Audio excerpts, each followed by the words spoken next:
Ces citoyens n'ont aucune formation médicale, mais demain, ils seront peut-être appelés à secourir des victimes d'arrêt cardiaque. Mathieu Thibault leur montre les premiers gestes à effectuer avant l'arrivée des secours.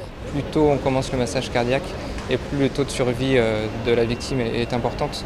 On sait que chaque minute de perdu au massage cardiaque, c'est 10% de survie en moins. Si les témoins aux alentours peuvent masser dans les 3 premières minutes, il y a un taux de survie qui peut vraiment augmenter, alors que les secours, quand ils mettent 10 minutes, il y a très peu de chances de pouvoir récupérer le massage cardiaque. Depuis lundi, il suffit de télécharger une application pour s'improviser citoyen sauveteur. Le SAMU de Chambéry a mis en route ce dispositif déjà en place dans une trentaine de services d'urgence.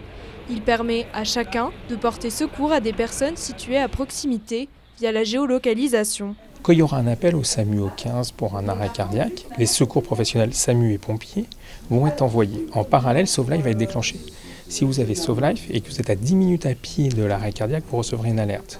Vous allez pouvoir valider cette alerte dans l'application SauveLife qui va vous guider jusqu'à la personne en arrêt cardiaque.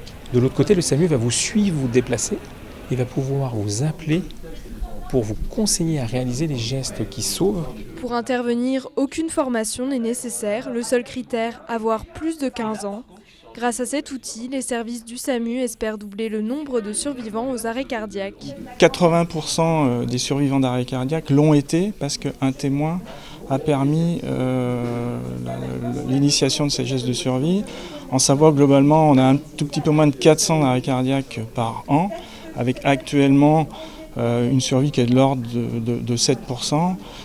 C'est-à-dire sur ces 400 arrêts cardiaques, une trentaine de personnes qui survivent sans séquelles.